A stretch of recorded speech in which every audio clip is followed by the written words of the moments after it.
করেছে। সীমান্তে পুশিং করে অস্থিরতা সৃষ্টির অপচেষ্টা চলছে, রুহুল কবির রিজভী। মিলন শেখের তথ্য ও চিত্রে বিস্তারিত জানাচ্ছে আয়েশা আক্তার।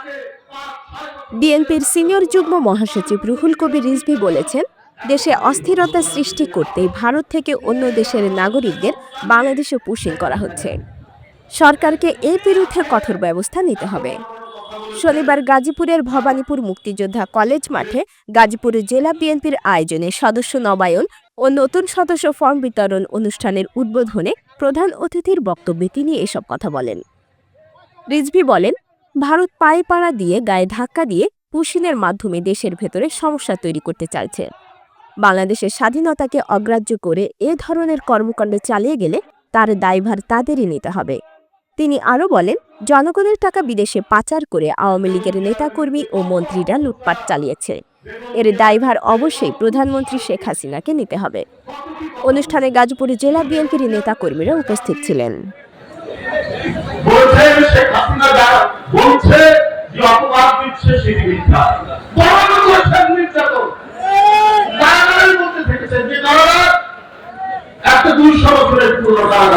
শুধু ধুলা উড়ে বালি উড়ে উনার চোখে অপারেশন, সেই ধুলা বালি উড়ে তার চোখকে আরো ক্ষতিগ্রস্ত করছে। তারপর শেখ হাসিনা অন্যায়ের কাছে তিনি মাথা নত করেন। এই হচ্ছে দেশের নেত্রী বেগম খালেদা জিয়া। আর শেখ হাসিনা এত পুলিশ, এত র্যাব, এত টাকা পাচার, আপনার বেসিক ব্যাংক লোপাট, সোনালী ব্যাংক লোপাট, একটার পর এক ব্যাংক লোপাট, তাদের টাকা শুনে উড়ে সিঙ্গাপুরে, তাদের টাকা শুধু উড়ে বেড়ায় অস্ট্রেলিয়ার সিডনিতে, তাদের টাকা উড়ে বেড়ায় সুইজারল্যান্ডে, দুবাইয়ে, কানাডায়।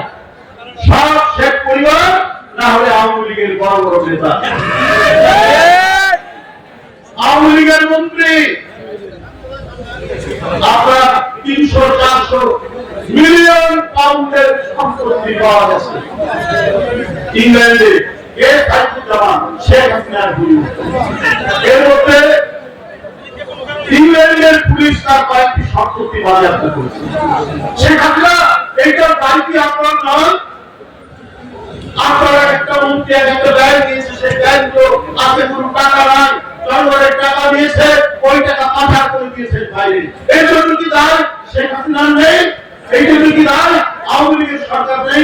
ওরা বাংলাদেশ চাইনি, ওরা বাংলাদেশটাকে অন্যের কাছে লিখে দিতে চেয়েছে আর বলেছে আমরা যত পারি লুটে করে নিয়ে আমরা চিরদিনের জন্য শেখ পরিবার আর আওয়ামী লীগের কিছু ব্যবসায়ী তারা বিদেশে আরামে আসে থাকবে, কয়েক প্রজন্ম ধরে থাকবে। এইটাই ছিল তাদের উদ্দেশ্য।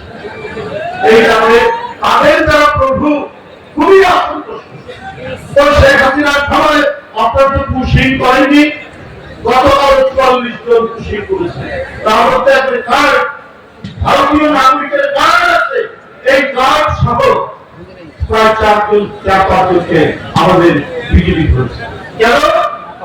কেন পুশিং করছেন? সব ধরনের লোক পায়ে পাড়া দিয়ে, গায়ে ধাক্কা দিয়ে পার্শ্ববর্তী দেশকে সামনে বাড়াতে চান। বাংলাদেশের সাথে হঠাৎ করে আজকে নীলফামারী পড়া, আজকে লালমনিরহাটের পড়া, আজকে ঠাকুরগাঁ পড়া, আজকে মৌলভীবাজারের সীমান্ত, আজকে সাতক্ষীরার সীমান্ত, প্রতিদিন 20টা 25টা 40টা করে আপনার বিদেশি নাগরিক বলে তারা বাংলাদেশে পুশিং করে।